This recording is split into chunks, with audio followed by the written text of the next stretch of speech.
Hola, bienvenidos a Diálogos.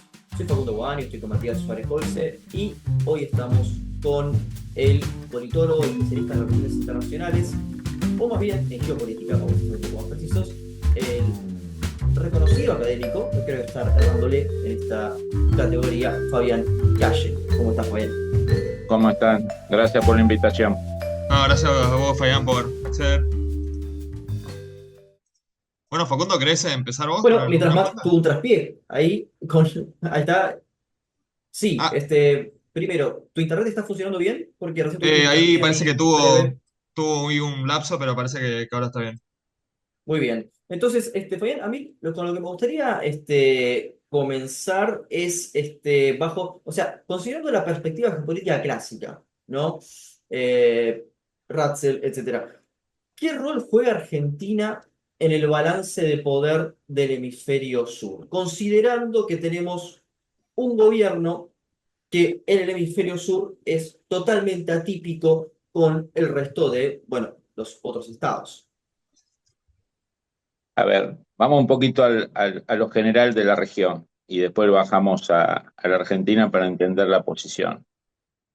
A ver, desde fin del siglo XIX, principio del siglo XX, esta zona está claramente hegemonizada por Estados Unidos.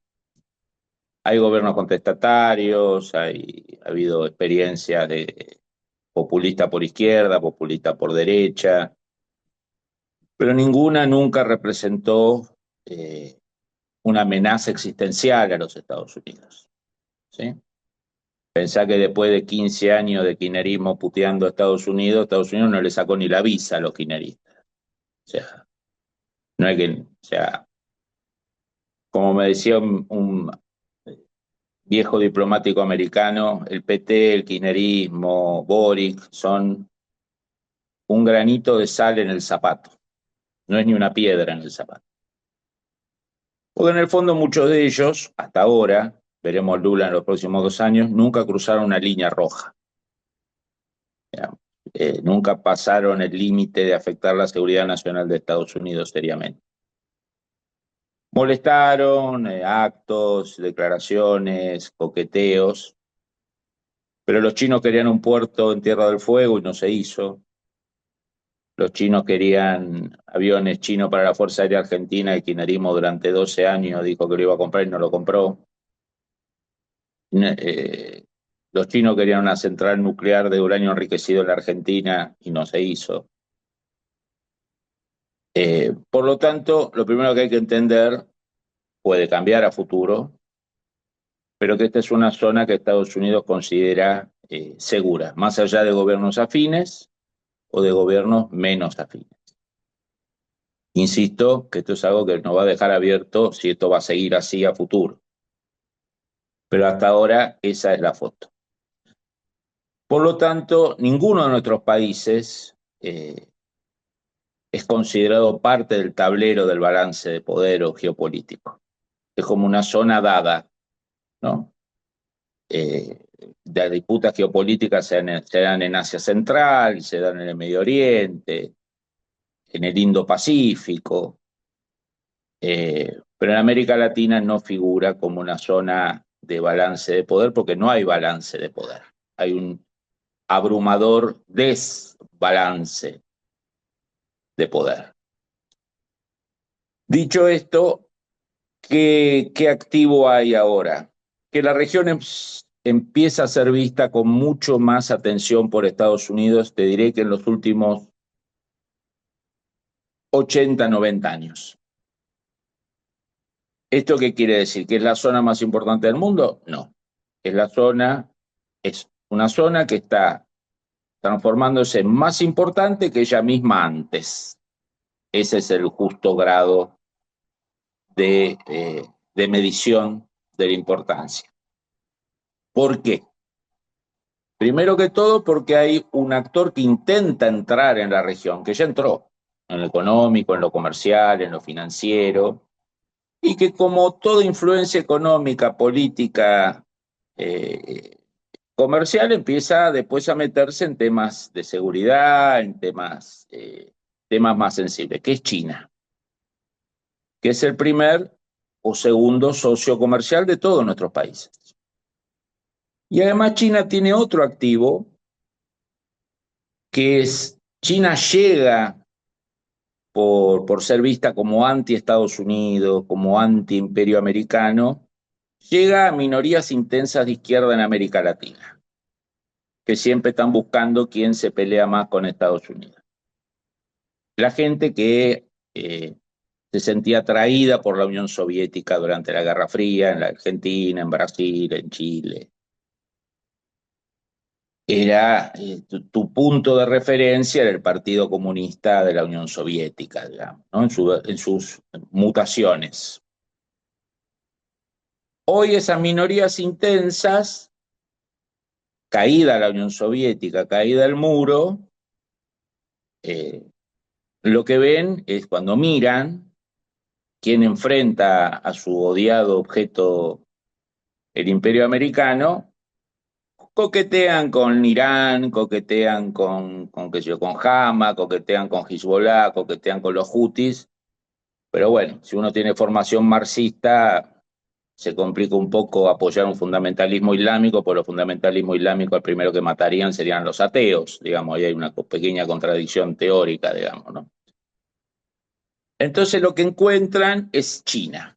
Entonces vos vas a ir a la universidad y vas a encontrar, ahora no porque los pibes son más de derecha que de izquierda, pero en una época cuando tenía el joven universitario promedio, pequeño burgués, pro-chino. No sabía nada de China, ni dónde estaba China, ni quién gobernaba China, pero lo que sabía es que se peleaba con Estados Unidos y con eso le alcanzaba.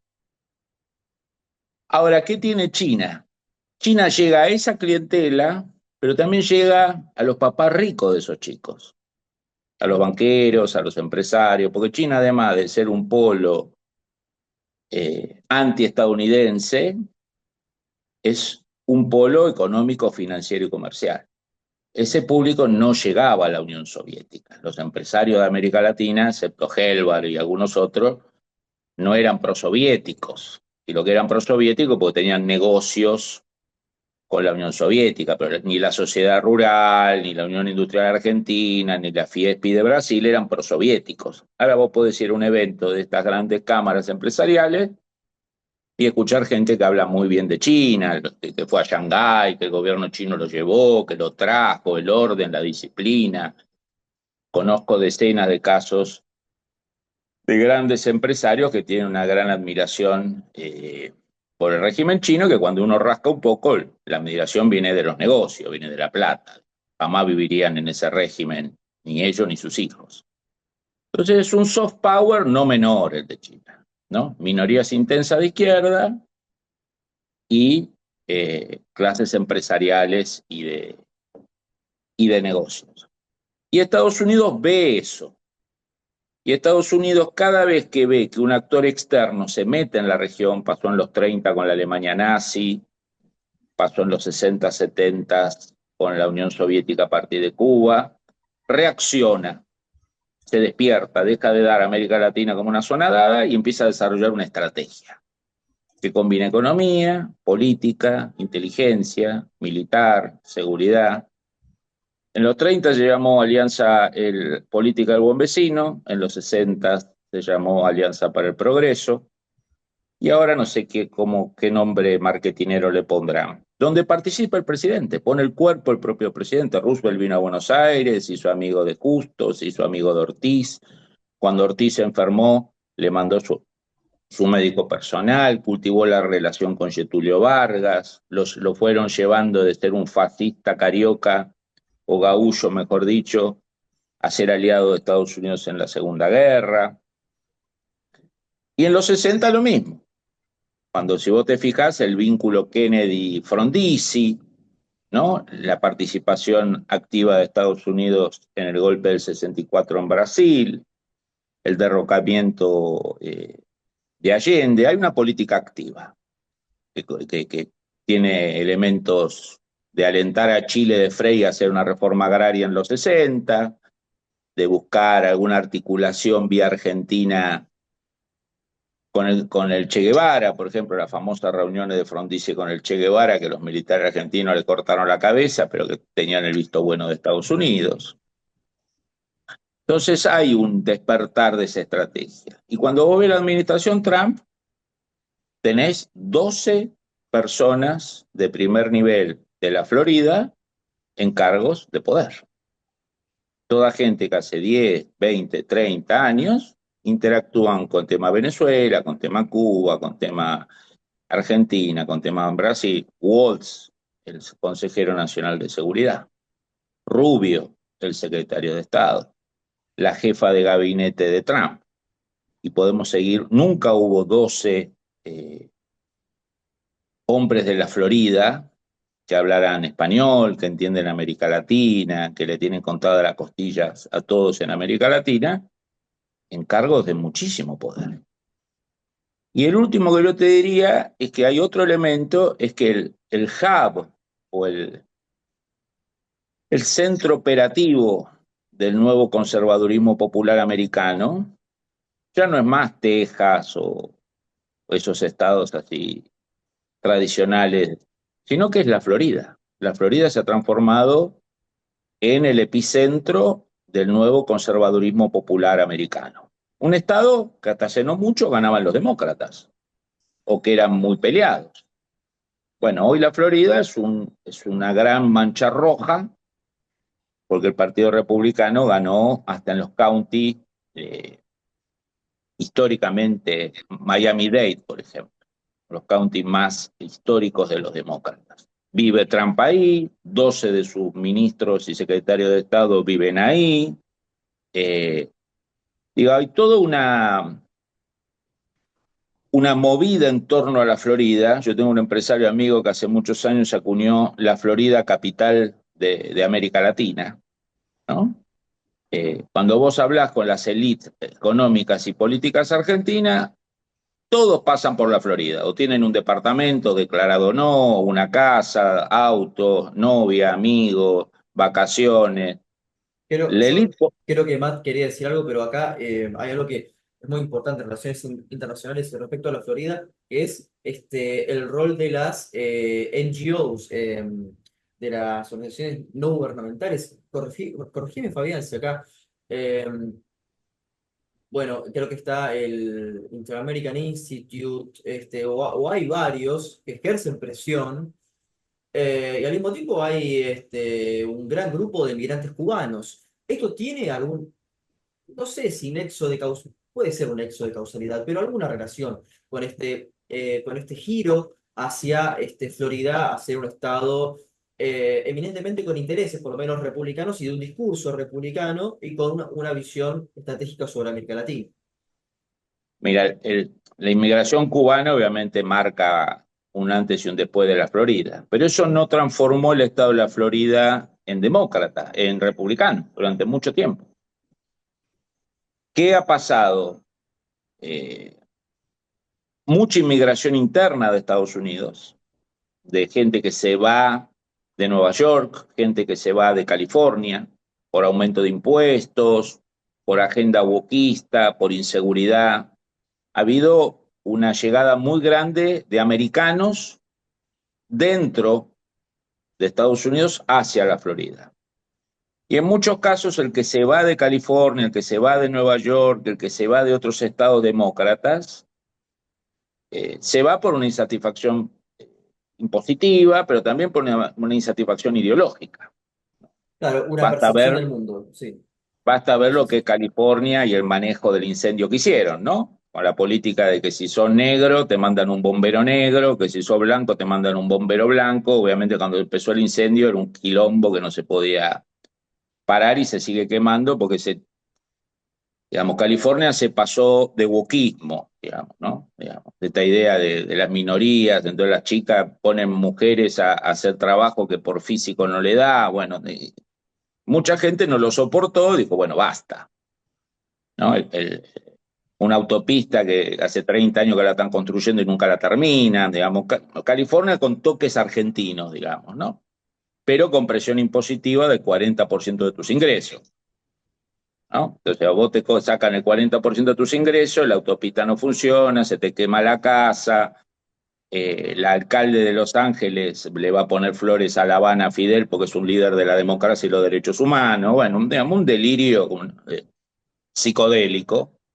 Entonces hay una inmigración de votantes de centro y de derecha a la Florida. Después la llegada de casi 1 millón de venezolanos, Mm. ¿no? Hay 8 millones de venezolanos exilados, casi 1 millón están en la Florida, ¿no? Hay casi 2 millones en Colombia, nosotros tenemos centenares de miles, hay 1 millón en Chile. Entonces la llegada de esa gente obviamente tiene un impacto político. Esos 1 millón de venezolanos vienen con el mensaje de la violación de los derechos humanos, la dictadura, la opresión. Es un flujo de gente importante, no solo en la cantidad, sino también en el discurso que meten, ¿no? Porque a lo mejor el discurso de la dictadura cubana, bueno, ya está, hace 70 años que hacen lo mismo, matan, encarcelan, ya está. Ahora llega una nueva oleada que te cuenta lo mismo que hace 70 años pasaba en Cuba. Los prisioneros políticos, la tortura, la persecución a el asesinato. Hay como una especie de refresh de lo que implica la dictadura. Yo no sé si usar la palabra comunista en Venezuela puede ser una ofensa a Marx y a Lenin, pero bueno, esa mezcla de G2 cubano con élite cleptocrática militar venezolana. Después, si tuviera Guillermo O'Donnell, le pondría alguna etiqueta más simbólica, ¿no? Entonces, sí, como vos decís, eso tiene un reflejo en ONGs, muchas de ellas que nacieron por el tema cubano, o por el tema de la guerra centroamericana en los 80, El Salvador, Honduras, Guatemala. Y ahora hay una nueva oleada de ONGs, muchas de ellas ligadas al tema Venezuela, algunas ligadas al tema Nicaragua, eh, otras ligadas al tema China en América Latina, que cuando vos sos, digo, bueno, yo donde voy a abrir una ONG para debatir el tema China en América Latina, en Tennessee, no, Florida, ¿no? Entonces hay como una especie de, digamos, de epicentro. eh, bueno, no hay que ir tan lejos. El secretario privado de Kirchner se compró 20 departamentos en la Florida, digamos. O sea, el tipo que le llevaba el maletín a Néstor Kirchner durante 30 años, al momento de lavar la plata, elige la Florida, ¿no? Y 2 departamentos en el Plaza Hotel de Nueva York, digamos, ¿no? O sea, un lavado con poca sofisticación, pero que también muestra cómo estamos seteados en América Latina. Las estructuras políticas antiamericanas o que utilizan el discurso antiamericano y que te hablan de Irán, que te hablan, Néstor no hablaba de Irán, que te hablaba de Fidel, que te hablaba de Chávez, que te hablaba del otro, terminan lavando en el propio Estados Unidos, digamos, ¿no? Bueno, Uno diría, bueno, Fabián, justo, tendrían que llevar la plata a Suiza. ¿Cómo? sí, justo iba a decir esto antes, pero no me di cuenta, tenía el micrófono muteado, pero cuando vos decías este progresismo, ¿no? Medio nostálgico de la Unión Soviética que miraba a China, yo notaba esto, pero más que a China, a Rusia, como que Rusia en un momento era para esta izquierda, ¿no? Como el enemigo de Estados Unidos, ¿no? Como Putin, como una figura idealizada, ¿no? Que venía a cuestionar el imperialismo estadounidense, incluso al punto de que esta gente, que en buena medida son nostálgicos de la Unión Soviética, apoyaba, por ejemplo, la invasión a Ucrania por esto, ¿no? Por decir, bueno, si lo hace alguien que es enemigo de Estados Unidos o que de alguna forma es el contrapeso de Estados Unidos, entonces está bien, entonces lo apoyamos. ¿Notás esto también? Hay un poco, hay un poco. Yo siempre digo que la semejanza entre Lenin y Putin es la pelada y que eran chiquitos. Pero Putin, ¿qué te complica a la izquierda nuestra? Que es una izquierda que lee poco Marx y Lenin, ¿no? Y hay mucho Derrida, mucho Foucault. Más que Marx y Engels, hay mucho marxismo francés 68, Claro, digamos, ¿no? posmodernistas. Postmodernista, escuela de Frankfurt, ¿no? Por ejemplo, se olvidaron de la dialéctica, ¿no? Pues vos te encontrás con marxistas, te dice, ¿cómo este fenómeno Trump? Y papi, relé dialéctica, ¿no? Esta idea de que, digamos, era como una especie de Fukuyama por izquierda, la historia es lineal, ya avanzamos, vamos a hacer todo ecológico, vamos a hacer todo vegano, vamos a hacer, vamos a hacer, vamos a hacer. Es un marxismo, eh, a ver, Trotsky en sus manuales del Ejército Rojo, la homosexualidad se condenaba con la pena de muerte. Lee las cartas entre Marx y Engels sobre lo que implica para ellos la homosexualidad. Hoy serían cancelados por homofóbicos, ¿no? Yo sé que la izquierda tiene este waiver para el campo de concentración del Che Guevara para homosexuales en Cuba, para los fusilamientos de Trotsky, para la homofobia de Marx y Engels, con el tema de colocarlo en tiempo y espacio. No se lo aplican a Roca, ¿no? A Roca no se le aplica tiempo y espacio, pero al campo de concentración del Che sí, a Trotsky sí. Bueno, pues son mecanismos mentales para calmar las ansias. ¿Cuál es el Claro, problema de Putin para disonancia cognitiva. disonancia cognitiva? Claro. Para ser generoso, si no, digamos, en porteño sería ser un pelotudo cósmico, pero bueno, si le querés dar un toque académico, es una disonancia cognitiva. Que Putin hace demasiada bandera anti-woke. Entonces, si vos fueras marxista-leninista puro, te darías cuenta que Putin es archicapitalista, religioso, pero lo podrías entender desde un punto de vista geopolítico de balance de poder como útil contra Estados Unidos. Haz de cuenta. Es como cuando la inteligencia alemana en la Primera Guerra Mundial financia a Lenin, Trotsky y Stalin a que vayan a la Unión Soviética en el 16, lo meten en tren, le dan plata para generar actividad insurreccional dentro de la Unión Soviética. El zar Alejandro Guillermo II no era comunista, pero financió al comunismo para debilitar a Rusia.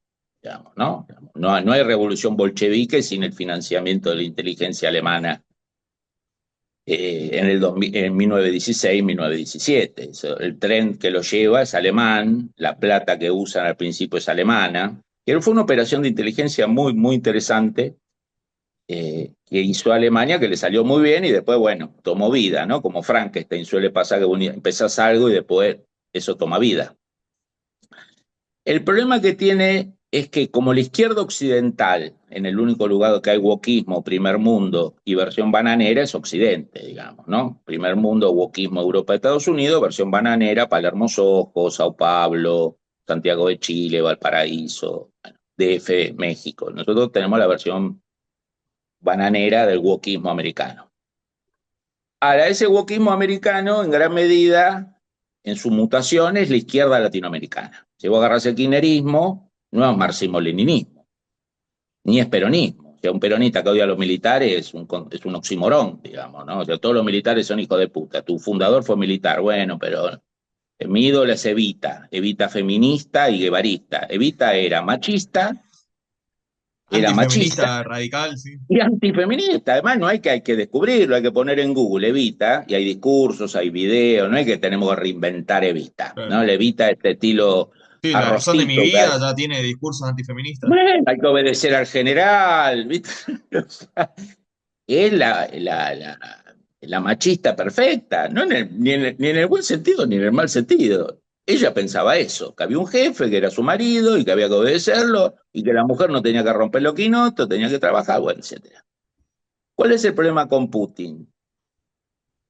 Que le mete demasiadas fichas al tema de la religión, al tema de la patria, al tema del homenaje a los zares, la homofobia, obviamente, ¿no? La legislación homofóbica que tiene es No, bastante pero bien, rígida. si nosotros miramos, por ejemplo, cómo la izquierda, bueno, en realidad, para no ser tan generalista, parte de la izquierda latinoamericana, la izquierda actual apoya a Hamas, esta contradicción con Putin no parece tan extrema, ¿no? O sea, si los tipos te justifican los secuestros de Hamas diciendo que, bueno, pero se están rebelando contra sus usurpadores, y bueno, después está ya es como un meme, ¿no? Como una imagen graciosa de los tipos con la bandera LGTB y la bandera de Palestina, ¿no? Y sin Sí, cuestionar sí, sí. el tema del tratamiento de armas a los homosexuales, es decir, las contradicciones de la izquierda contemporánea parecen ir más lejos que apoyar a Putin. Tienen un despelote importante, digamos, ¿no?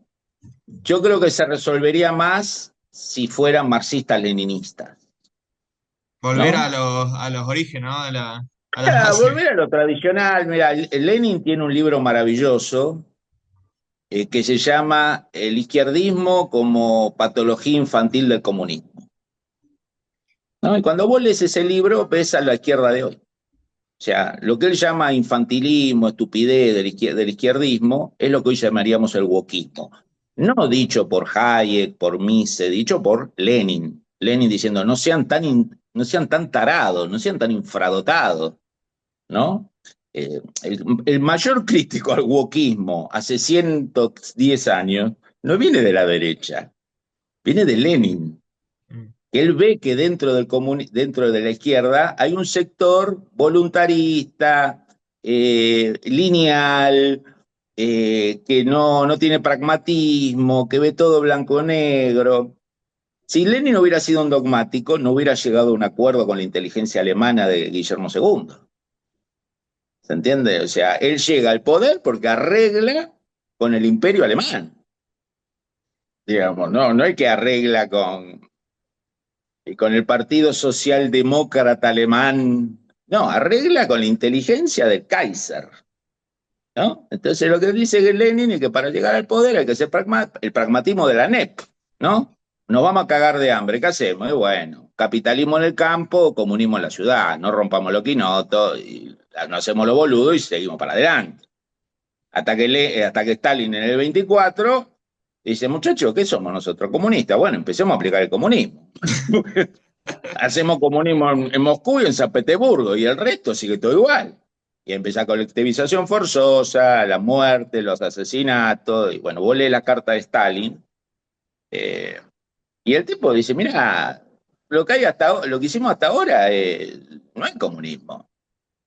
Digamos, hay que pegar un salto. Esto no es un país comunista, son islas de comunismo.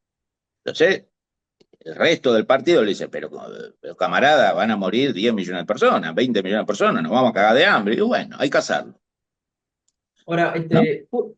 justamente algo que destacaste en varios reportajes, Fabián, es el enfoque de la administración Milei en Argentina de revalorizar las Fuerzas Armadas.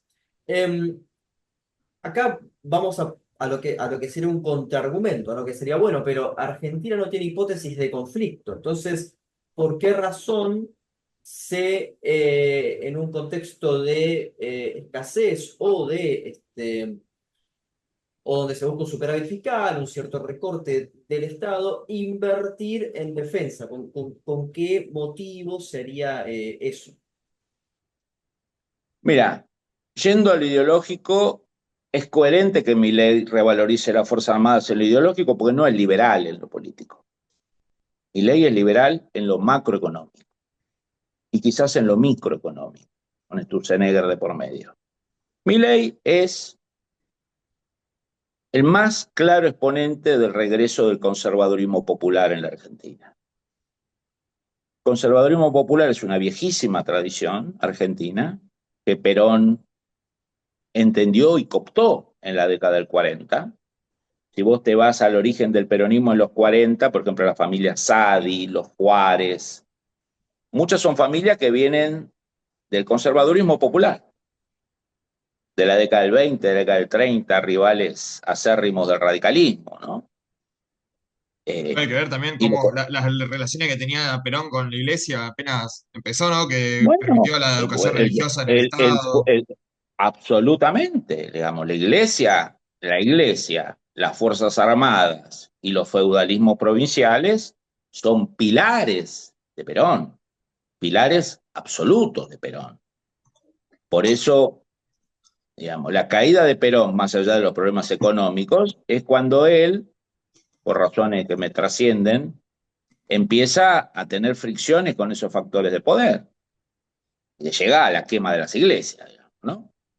O llega a peleas internas. Y que también, yendo un poco a la historia, Perón no da combate en el 55. ¿Por qué no da combate en el 55? Pues yo creo que él era consciente que era un producto del ejército y que él no iba a pelearse con el ejército. Digamos, Perón tenía 60, el 70% de la fuerza de combate a su favor en septiembre del 55. Eso generaba una guerra civil, pero no se fue.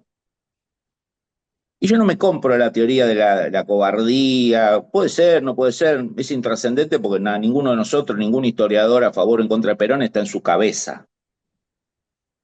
Pero cuando vos te fijás las cartas de Perón en su regreso, sus negociaciones con Lanusse, vía Paladino y otro para regresar, una de las primeras cosas que pide es la restitución del cargo y del uniforme. O sea, Perón fue, digamos, no es primero la patria, segundo el movimiento, tercero los hombres. Es primero el ejército, segundo la patria, tercero el movimiento y cuatro son. Para Perón el alfa y el omega siempre fue las Fuerzas Armadas, tu ejército. Por eso juró con uniforme, fue enterrado con uniforme. Justamente, sí, eso iba a decir.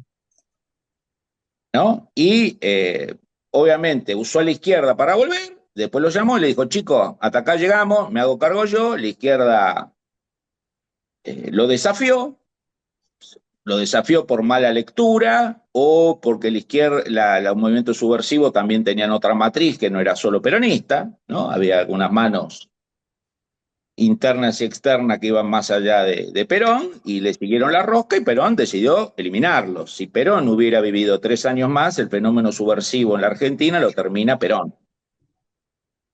No mediante el uso de las Fuerzas Armadas, sino mediante grupos de tareas, policiales, presidiarios, sectores sindicales, que lo hizo. De hecho, el peronismo mató más de 2.000 miembros de la izquierda argentina entre el 73 y el 76. O sea,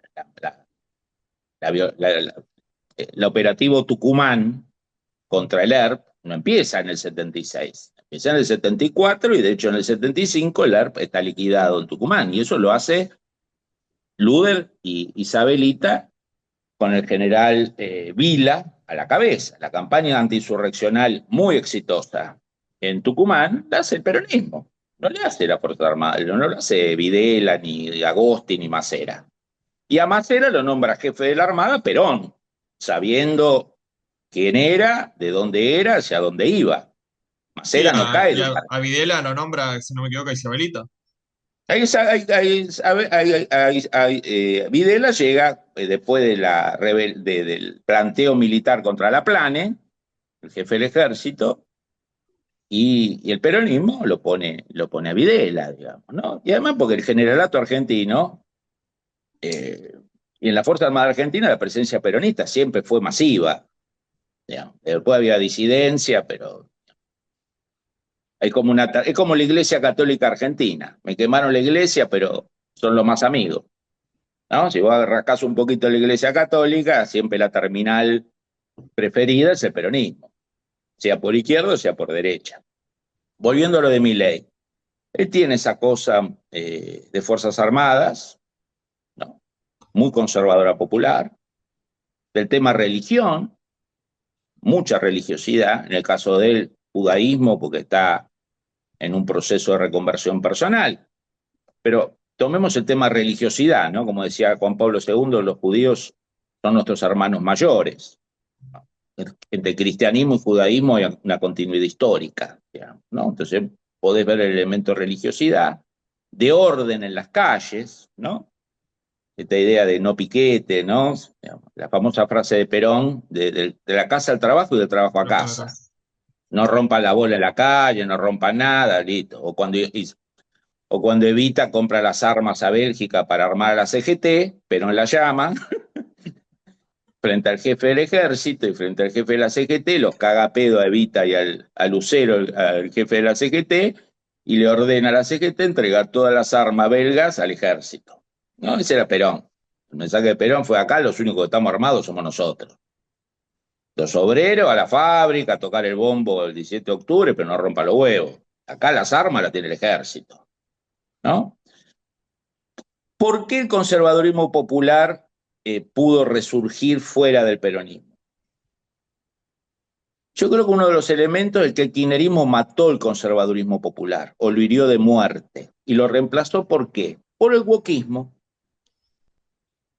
Digamos, el kirchnerismo a partir de 2008-2009 fue una mutación tercermundista de lo que vos escuchás en los demócratas de izquierda en Los Ángeles, en San Francisco, en Nueva York. vos no escuchás marxistas leninistas, ¿no? La estructura, la superestructura, las contradicciones, ¿no? Escuchás el tema del veganismo, el tema del feminismo, el tema del ecologismo, a- eh, minorías, todo es la Chloe Move, ¿no? Igual en el caso Opresor, oprimido, del kirchnerismo lo todo es usan más opresor. como un discurso de como la realidad. Por ejemplo, Cristina, ella es religiosa, es católica, y ella misma dice en entrevistas, bueno, eso igual depende de cuándo le conviene, ¿no? Pero ella dice que no es feminista, medio que toma la postura un poco de Evita, pero bueno, siempre teniendo ahí la posibilidad de Pero el tener al mensaje es feminismo como otro. aliado. El mensaje es otro. Digamos, hay un culto a las minorías intensas, ¿no? Somos los guardianes del LGBT. Somos los guardianes, somos los guardianes. ¿Qué es la Chloe Move? Una versión muy básica, como era lo de la Chloe Move, cuando ellos dicen, se acabó las contradicciones obrero-empresario porque se acabó el capitalismo tradicional, tenemos que reinventar una nueva puja de poder. La puja de poder es opresor-oprimido. Y lo aplicamos a todo. Lo aplicamos al matrimonio, lo aplicamos a la raza, lo aplicamos a todo. Entonces el hombre blanco es opresor. La violencia en América Latina empezó en 1492. Antes los indios iban desnudos, abrazaban, los tehuelches se besaban con los zonas, eran todos amigos. No había muertos, los aztecas no se peleaban con los mayas no mataban a nadie, tenían una costumbre de partir el corazón a uno y comérselo, pero bueno, sería, le hacemos un waiver. ¿No? Sí, Esta idea del el hombre. llamado mito del buen salvaje. Exacto, una especie así somos todos pro mapuche, nadie es pro tehuelche, ¿no? Pues pobrecitos los tehuelches no tienen buena prensa, digamos, ¿no? Los indios buenos son los mapuches, los tehuelches que eran matados por los mapuches, nadie le da bola. Los formoseños son indios que enfrentan al caudillo, entonces son malos, ¿no?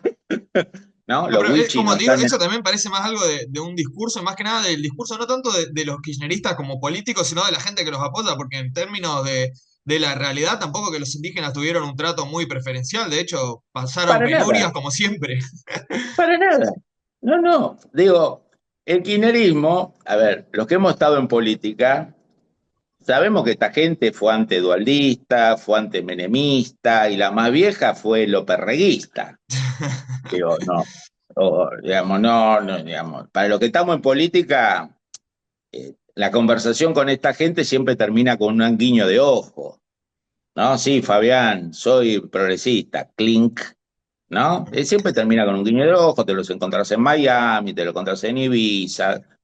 Es la misma gente de siempre que va mutando, ¿no? Va mutando. Néstor llegó a decir, está en YouTube, Menem es el mejor presidente de la historia argentina. Bueno, y si nos vamos más atrás, a un poco el tema del peronismo clásico, con la masacre de los Pilagay, se ve claramente que el peronismo de sus orígenes no tiene una intención indigenista. Si Para mandó nada, a ametrallar para nada. con A aviones de ver, guerra a más de era 1000 un indígenas. debate que yo una vez tuve en una universidad privada argentina muy querida, donde el kirchnerismo hizo mucha fuerza durante mucho tiempo. Había un debate sobre Perón, ¿no? Entonces había todo debate buscando un Perón guevarista. Entonces yo cité dos cosas. Una carta de Perón a John William Cook, un hombre que nace en el peronismo y termina siendo castrista, ¿no? Abandona el peronismo. Entonces Cook le dice a Perón varias cartas, le dice, general, nos esperan en Beijing y en La Habana para el exilio. Y Perón le dice, Cook, vaya usted que yo lo alcanzo. Y Perón se exiló en 4 dictaduras de ultraderecha: Sí, sí. Franco, Paraguay, Somoza. Venezuela, República Dominicana y Franco. Y una más que era un protectorado americano que era Panamá. Dime dónde te exilias y te diré quién eres. Si vos te exilás en 4 dictaduras de ultraderecha anticomunista y después en Panamá al lado del Comando Sur, vos tomaste postura en la vida, ¿no? Claramente. El segundo elemento, mucho más simple, es los nombres que eligió Perón a los trenes. ¿Qué nombre le puso Perón a los trenes? Roca. Roca, Roca, Roca. El tren que va a la Patagonia se llama Roca, no se llama Gualmapu o se llama Roca. Urquiza, San Martín, Sarmiento, Mitre. Digo, ya está, los nombres lo eligió él. O alguien piensa que el nombre de los trenes que tatizó Perón lo eligió la comisión de análisis de trenes. No, lo eligió Perón, agarró un papel y dijo, Gutiérrez, vení, el que va al sur, llámalo Roca, el que va para el San Juan, llámalo. Eso fue así. Esas son las preferencias ideológicas personales de Perón. Period. Después, en el kirchnerismo que decía, no, si Perón viviese hoy, mira, es incomprobable eso, papi, ¿qué te puedo decir? A lo mejor si Perón viviese hoy sería, no sé, sería musulmán, puede ser, pero, digamos, Perón dijo, escribió, habló, y el Perón que conocimos pensaba eso. No me reinventé, es alguien. Bueno, volviendo a Porque no la figura de Milei, ¿no? Bueno, para los que se hayan perdido, vamos con la línea de que Milei representa un conservadurismo que es ya tradicional en la política argentina, hasta ahí estamos. A mí me interesa cómo Milei, a medida que fue avanzando en su carrera, se fue radicalizando en cuestión de conservadurismo y en cuestión de repetir el discurso de la derecha norteamericana. Nosotros con Facundo lo entrevistamos en 2019, por ejemplo, hicimos varias preguntas polémicas, le preguntamos si estaba a favor de la legalización de las drogas, dijo que sí. Le preguntamos qué opinaba de la migración, decía que era pro migración, mientras que el estado de bienestar no sea grande para atender inmigrantes, básicamente fue su discurso. Le preguntamos sobre cambio climático, dijo que, que era un problema real, pero que lo iba a solucionar el capitalismo. Era como bastante más cercano a un liberalismo político. Y a medida que Milei fue avanzando en su carrera, ¿no? Se fue haciendo cada vez más conocido y se fue metiendo más en los ambientes de liberalismo internacional y también nacional, se fue como acercando a figuras como Agustín Laje, Nicolás Márquez, que ya son como radicalmente conservadores, y se fue acercando más al fanatismo en contra del aborto, se fue haciendo cada vez más religioso. ¿Notás que en su personaje, en su personalidad, un poco por los entornos en los que se mueve también el liberalismo, ¿no? Que en Argentina tradicionalmente fue conservador, bueno, tenemos el caso de los Lynch, ¿no? Que son liberales y conservadores, después, bueno, hay un montón de ejemplos dentro del ejército argentino, todos los liberales eran básicamente conservadores.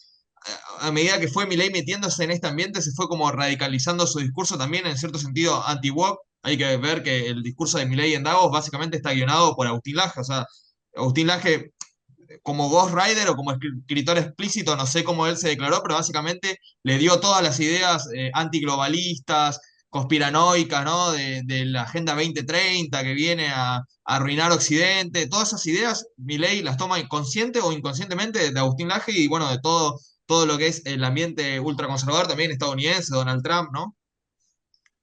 Mira, yo creo que hay varios factores. Yo creo uno que mira las encuestas. Y la Argentina, el liberalismo no es un fenómeno de masas. El Mm. liberalismo en la Argentina nunca calzó, nunca. En lo cultural, en lo político, ¿no? Siempre fue un tema intelectual, de minorías, pequeña burguesa, grandes ciudades, hijo bobo de algún movimiento político mayor, ¿no? Como Menem se tragó la UCD, digamos, ¿no? Yo creo que lo que ven las encuestas y en los focus group es que es mucho más fuerte el conservadurismo que el liberalismo en la Argentina. Por eso Milei arrasa en las provincias del interior. Digamos, vos pensás que Milei, sin fiscales, empató Tucumán. Eso quiere decir que ganó Tucumán, ¿no? O sea, que sin fiscales sacó el 40% en Santiago del Estero. Imagínate cuántos votos sacó en realidad en Santiago del Estero. Digo, y esa gente no es intelectuales, liberales. Yo creo que hay un análisis político ahí. Segundo elemento, puede influir el tema religioso. Él no solo se está convirtiendo al judaísmo, sino a un sector conservador del judaísmo. Abu Babich y todo eso, ¿no? Vos podés ser un judío como los judíos nuestros de las universidades de la UBA cuando yo iba, que eran ateos, tomaban alcohol, eran judíos como un sello social, habían heredado ser judío, pero Digamos, ni se les ocurrió hacer el servicio militar en Israel, ni sabían cómo se llamaban los ministros israelíes. Eran argentinos de religión judía no practicante. Bueno, el judaísmo a nivel general está cambiando por un tema de natalidad. El judaísmo laico tiene un hijo, dos o ninguno, y los ortodoxos tienen 5, 6, 7 u 8, ¿no? Es un fenómeno que pasa en Estados Unidos, en todos lados. Camina por el 11. Yo cuando era chico acompañaba a mi mamá, que nos obligaba a ir a acompañarla a ir a comprar telas, un fenómeno divertidísimo. Bueno, veía ortodoxos por la calle. ¿Ya? Y hoy, bueno, un montón de ortodoxos. Por un tema de natalidad, por un tema de redes sociales, de contención, bueno. Lo mismo pasa en la política israelí, ¿no? Cada vez tiene mayor peso la ortodoxia. Entonces yo creo que hay un cálculo político, hay un tema personal de él, es un judaísmo ortodoxo que lo lleva a posturas conservadoras. No aborto, no esto, no otro. Y después porque se da cuenta que hay un huracán en el mundo en el mismo sentido. Hoy vos tenés al al país más rico y más poderoso del mundo y más influyente en el mundo y mucho más influyente en América Latina que asiste a una revolución conservadora. Claro, vos en una entrevista la nombraste a esta revolución conservadora como rebelión plebeya, ¿no? Como que es algo que viene más de las clases bajas, en el caso de Estados Unidos, bueno, de los que llamados white trash, no sé si se me está cortando, ¿se No, escucha? se te ve, se te ve, Ah, se te ve. sí, los llamados white trash, ¿no? Como gente principalmente blanca y de clase baja que se siente excluida y, bueno, en cierta medida que siente mucho resentimiento por esto que llamás la cultura woke, ¿no? Mira, y ahí lo, Juan Carlos Torre, un gran sociólogo argentino, tiene un término hace muchos años que la Argentina tiene una pulsión plebeya. Digamos, la Argentina va a agarrar y una pulsión igualitaria, plebeya y igualitaria, ¿no? Vos agarrás los escritos o los relatos de Argentina, tratamos 1820, ¿eh? 1820. Estamos todavía en guerras con los españoles, de algunos espías británicos, ¿no? Análisis de 1806 a 1830. ¿Qué ven estos espías que eran mercaderes, ¿no? Hacían el doble tarea de inteligencia y negocios. Lo primero que destacan es la pulsión igualitaria. O sea, el gaucho, vos ibas por la calle, eras un señor rico, con el carruaje, lastimabas a la esposa de un gaucho, el gaucho agarraba el cuchillo, te bajaba del carruaje dorado y te cagaba a cuchillazo, ¿no? Y eso dura hoy. Vos en ciertos países, vos ves una persona arrastrando cartones, viene un Mercedes-Benz, lo toca y no hay un incidente. Acá el cartonero apoya el cartón, le rompe con un fierro el vidrio al Mercedes-Benz y lo caga a trompada, digamos. Esa pulsión igualitaria en la Argentina está. Es una sociedad que no acepta las jerarquías sociales. Y si vos te fijás, ¿cuál es la élite política argentina? ¿Cuáles de nuestros líderes políticos de los últimos 80 años son apellidos nobles o grandes propietarios rurales? Después se roban todo y se compra media Patagonia, pero antes no son señores feudales, las familias colombianas, las familias chilenas, ¿no? Los feudos brasileros. Alfonsín, no, de abajo, Menem, de medio, Kirchner, digamos, eh, es un país plebeyo, un país plebeyo. Lo que tienen el poder usualmente no son triples, cuádruples apellidos. De gente, los intendentes del conurbano, ¿no? Los caudillos provinciales del interior. Los que tienen el poder en la Argentina son plebeyos. Igualitarios y plebeyos. Siempre lo fuimos. Por eso la inteligencia británica en esos memos muy interesante dice, bueno, a esta gente por las armas no lo vamos a poder controlar. Pero son salvajes. 1806, 1807 lo comprobaron. Entonces el plan en esas cartas es, bueno, apostemos al comercio, a las inversiones, porque a los tiros no vamos a poder. Digamos, estamos hablando del Imperio Británico en su cenit, ¿no? que nos consideraban salvajes. Vos agarrás las cartas de los militares brasileros en la guerra argentino-brasilera de principio del siglo XX. Conozco el caso de un antecesor, de un tatarabuelo de un general brasilero, prusiano, que vino a combatir para el emperador brasilero. El tipo venía de 20 años de guerra napoleónica. Después de la batalla de Ituzaingó, donde pierde el ejército brasilero y él queda derrotado, él en la carta, que lo tiene su descendiente, dice, nunca había algo tan salvaje. Esta gente no tiene código, no toma prisioneros, se acercaron a caballo gritando algo que se dice a degüello. Un tipo que venía de 20 años de guerra napoleónica, tuvo una sola batalla contra Alvear y los argentinos y el tipo quedó choqueado, ¿no? Entonces todo ese antecedente histórico y genético está presente en la Argentina. Y el wokismo es una cosa muy jerárquica. Están los bien pensantes, usualmente académicos, usualmente gente de buenas universidades, que nos dice lo que hay que hacer. Y si no, te cancela. Las grandes universidades dicen que hay que hacer eso. Y lo vamos a hacer. Agenda 2030, Agenda 2045. El mundo va hacia ahí. No podés decir que el COVID salió de un laboratorio. Lo políticamente correcto es que el COVID salió de un murciélago crudo. Si lo pones en duda, sos acientífico. Lo vivimos eso, ¿no? En la Argentina, ¿no? Hay una jerarquía. Está la verdad y está la falsedad. No hay debate.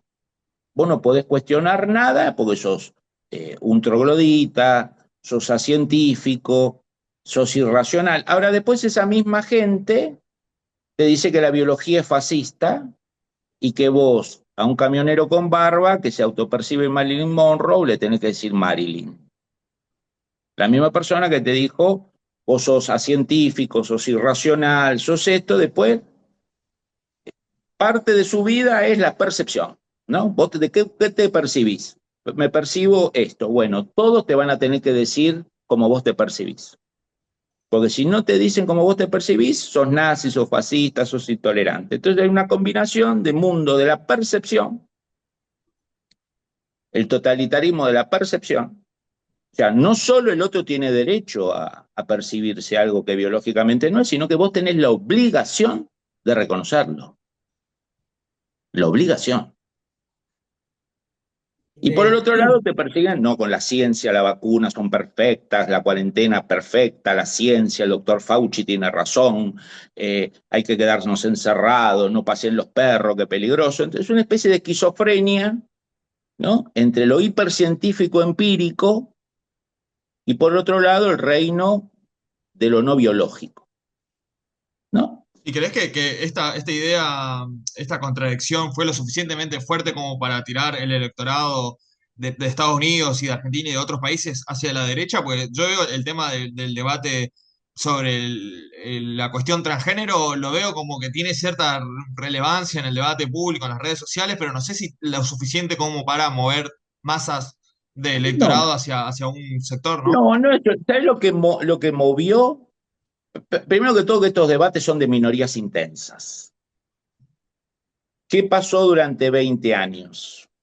Había una sola minoría intensa, la izquierda, en sus mutaciones, ¿no? El pequeño burgués woke en Buenos Aires encontró al kirchnerismo en refugio, no sabía ni qué mierda era el peronismo, ni conocía a Néstor, ni nada, pero me encajo ahí, me encajo en el PT en Brasil, me encajo en la izquierda chilena, no el PC porque son demasiado estalinistas, me meto abajo de Boric o de alguna mutación de ex centro de estudiante universitario chileno con discurso woke.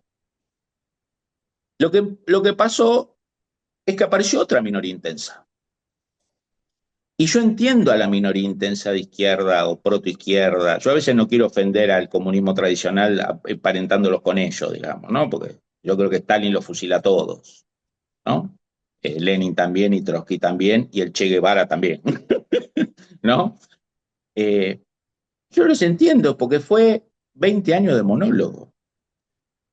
20 años de monólogo. Y de repente te aparece alguien adelante, usa tus mismas armas, las redes sociales, la agresión verbal, el bullying, y vos te sentís, y no, este juego no es así, este es un frontón. ¿Viste? Yo tengo la raqueta, vos sos la pared, y yo te cago a pelotazo todo el tiempo hasta que se me canse el brazo. Y para peor, cuando del otro lado lo hacen mejor, ¿no? Uno de los temas que tiene Milei en la política argentina es que la oposición parece analógica, ¿no? Digamos, Santiago Caputo y su gente es como que tiene el iPhone 16 y los otros parece que tuvieran la Commodore 64, digamos, o el iPhone 5. Digamos, eh, entonces yo entiendo a la izquierda el shock emocional que tienen. No, vino Musk y le abrió la cuenta a mis enemigos.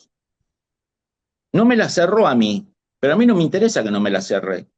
Le abrió la cuenta a mis enemigos. Digamos, Twitter tiene que tener censura.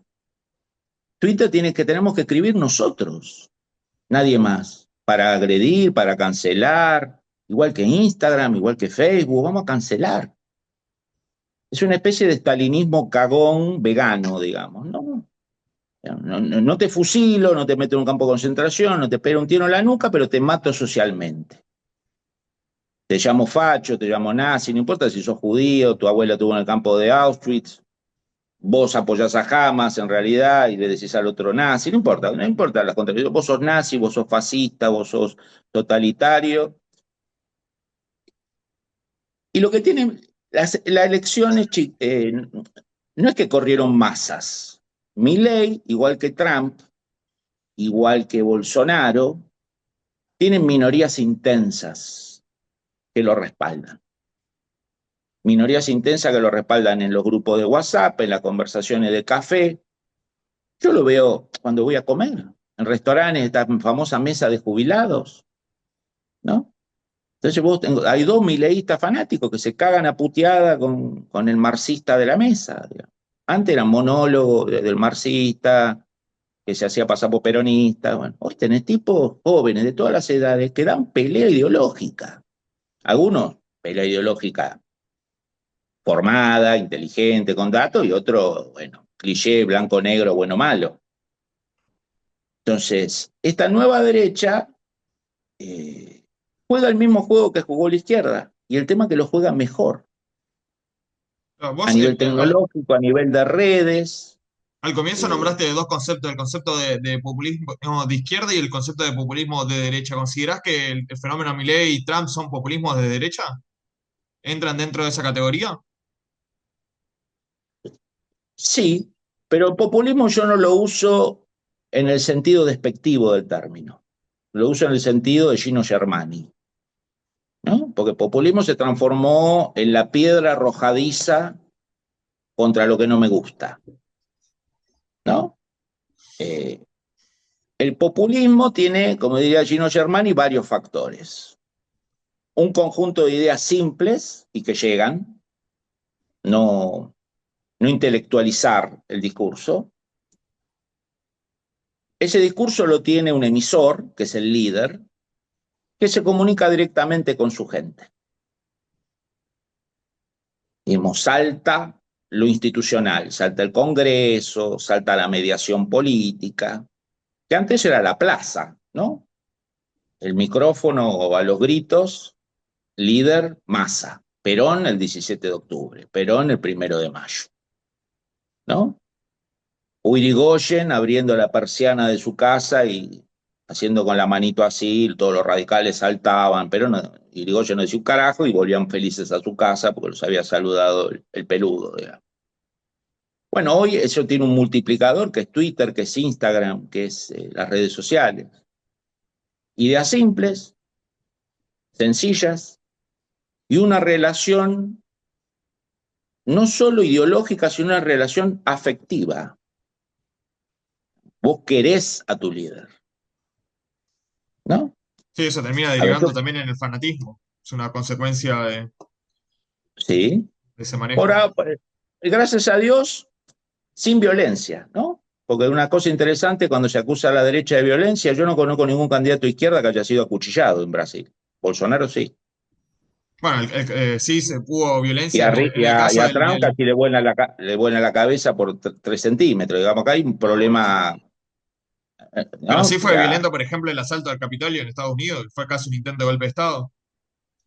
El asalto al Capitolio fue un tema de marginales. Que ahora Eh, los liberó Trump. De- lo liberó como, bueno, vos viste que Biden y Trump hicieron un listado digamos, de perdones presidenciales jamás vistos, digamos, ¿no? Los dos perdonaron familias, amigos, ministros, digamos. Yo creo que la mitad de Estados Unidos ya no va a poder tener problemas judiciales. Genera fanatismo, pero creo que en la Argentina no violentos, ¿no? Por ahora. Digamos, el anterior fanatismo kirchnerista, wokismo periférico, tampoco generó violencia. Digamos, vos escuchabas a la cámpora, te decían los soldados de Néstor, los soldados de...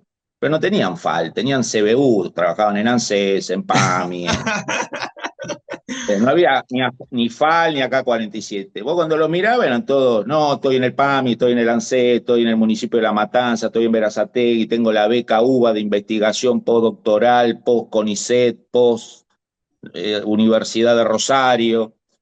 No había FAL, había CBU. Era una militancia intensa desde el cargo público. Digamos, yo me acuerdo de la comida, me decían, son los nuevos montoneros. No, ¿qué iban a ser los nuevos montoneros? Son una nueva élite política, bien rentada, y como suele pasar, te aburguesás, ¿no? Si vos agarrás la foto de algunos militantes de la Campo en el 2008 y ves la foto de hoy, las ves operadito, con silicona, maquillado, buen auto, ¿no? El capitalismo va ejerciendo un efecto socializador rápidamente. Eh, Volviendo a lo que vos decías, hay dos minorías intensas y una me parece que se debilitó. ¿Por qué se debilitó? Porque se pasó de rosca. Sí, eso lo veo con el feminismo contemporáneo, por ejemplo. Exactamente. Decíamos, el movimiento feminista, no confundamos el feminismo de mi mamá, mis hermanas. Pues yo nací en una casa feminista, o sea, mi mamá, esta idea del patriarcado, el machirulo, me dijo, señora, la sopa nunca lo vi, te aclaro. Y en muchas casas de mis amigos en la década del 70-80 tampoco, esta idea que la mujer es esclavizada hasta el 2003, polémico, ¿no? Muy polémico. Eh, digo, y además las contradicciones, ¿no? A partir de Alberto Fernández, el kirchnerismo nos comunicó o ciertos comunicadores sociales del kirchnerismo me dijeron, no, nos dijeron que ya no rige más, hermana, te creo, ¿no? Ahora esa hermana lleva las pruebas a tribunales, ¿no?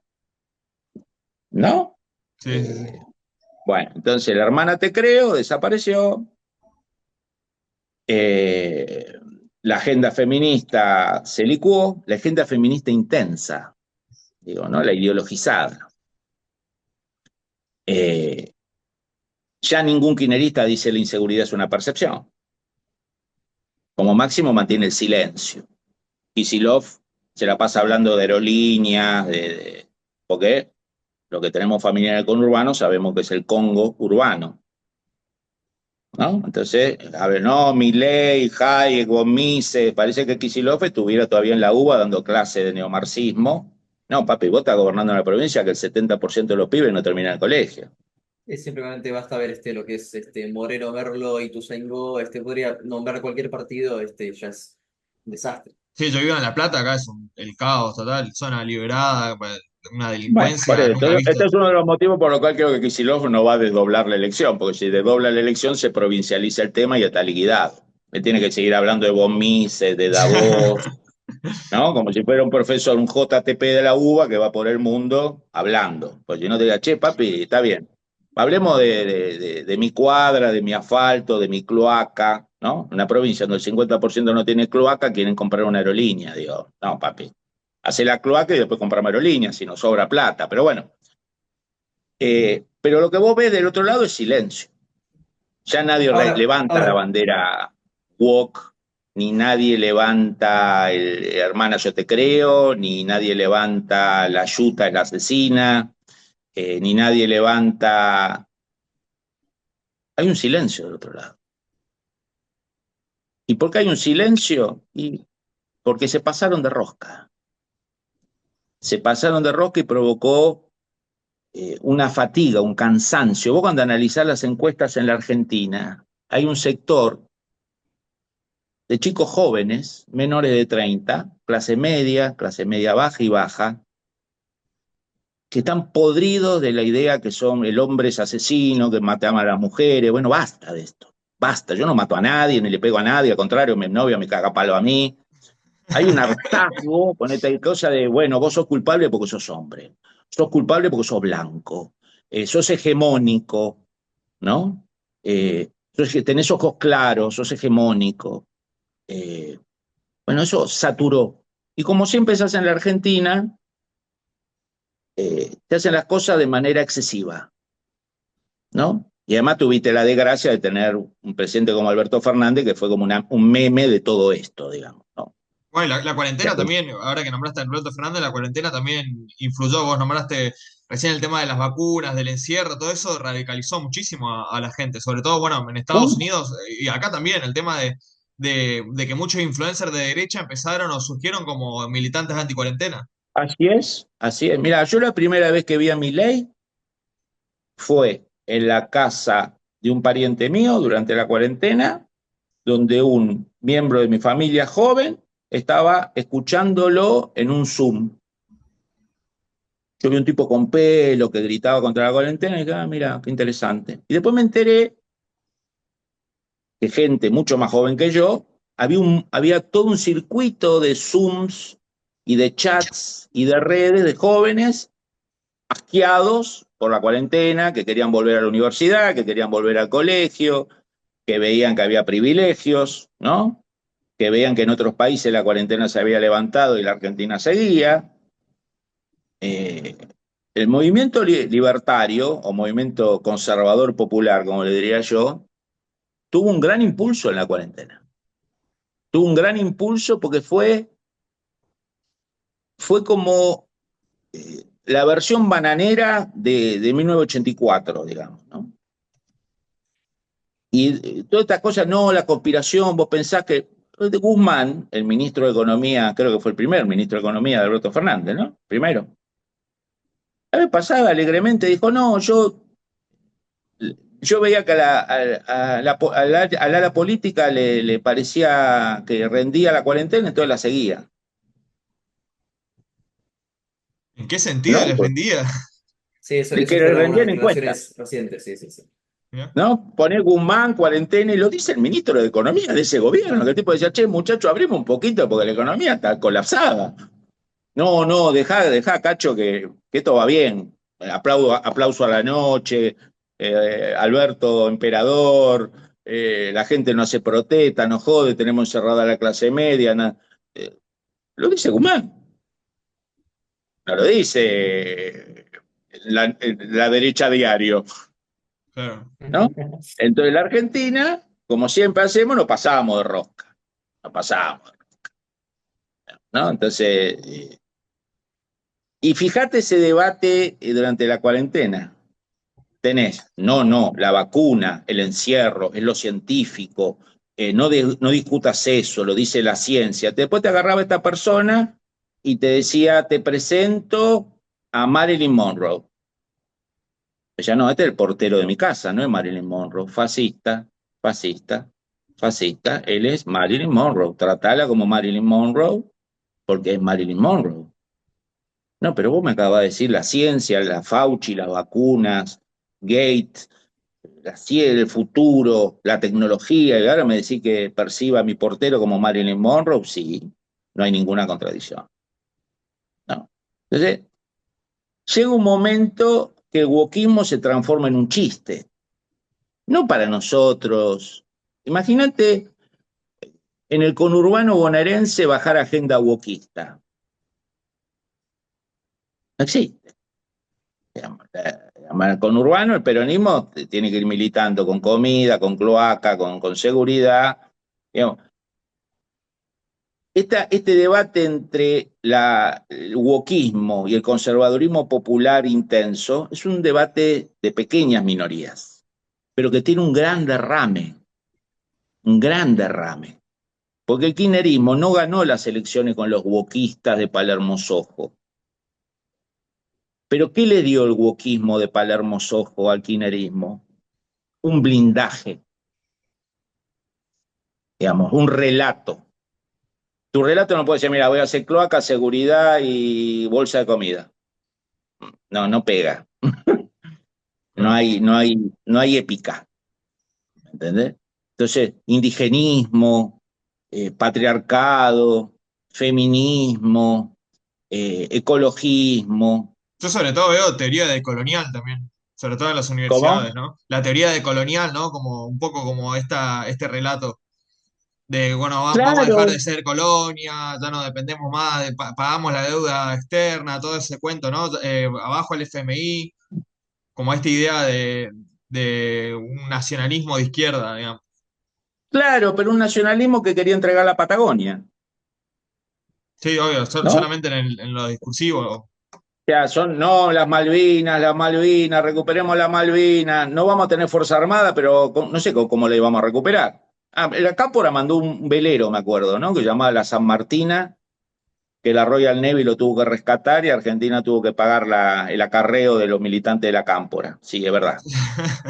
Eh, Pueden googlearlo, ponen la San Martina, Malvinas, y fue una operación, fue como la versión cómic de la Operación Cóndor, ¿no? De la década del Sí, 60, cuando desembarcan los nacionalistas financiados por la CGT en Puerto Argentino, o en ese momento Stanley. Eh, Hasta en eso esquizofrénico. No, las Malvinas, Twitter, Samba, haciéndole bullying al Kelper en Pacapaca, ¿no? Y después, no, la Patagonia es indígena, Gualmapu, devuélvanle Tierra del Fuego, devuélvanle de Bariloche, que ocupen los, digamos, o son nacionalistas o no son. O sea, querés recuperar Malvinas y vas a perder Río Negro, ¿no?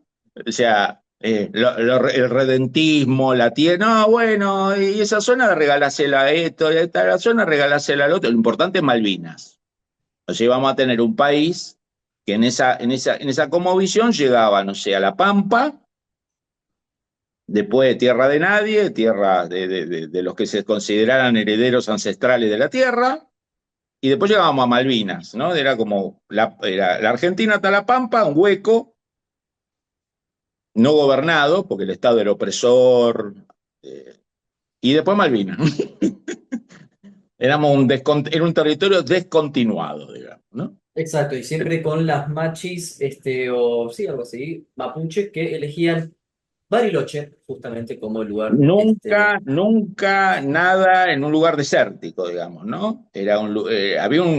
Digo, cuando uno llega a ese análisis, llega a la conclusión que los viejos araucanos, que entraron de Chile, eh, y no son originarios de la Patagonia, tenían una visión de marketing turístico notable, ¿no? Porque los lugares ancestrales son de una belleza, puede ser verdad, ¿eh? Pero a veces vos decís, che, nadie en la Pampa, en la ruta esta donde hay cardo, no había nadie acá. Nadie la reclama, no hay ningún descendiente de Tehuelche que le interese, no sé, un pedazo de, no sé, de Chubut. bueno, Si hubiera por petróleo, a lo mejor sí. alguna casualidad se ve que no. Bueno, Fabián, hemos estado más de una hora, así que Fabián, muchas gracias. Gracias a vos, Seguramente Facundo, gracias, Matías. estemos en otro episodio con vos, así que esto fue otro episodio de Diálogos. Nos Saludos, vemos. Chau, Fabián. chau. Espero que nos Chao, volvamos a ver. querido, gracias. Un abrazo grande. Un Chau, abrazo, chao, chau. chao.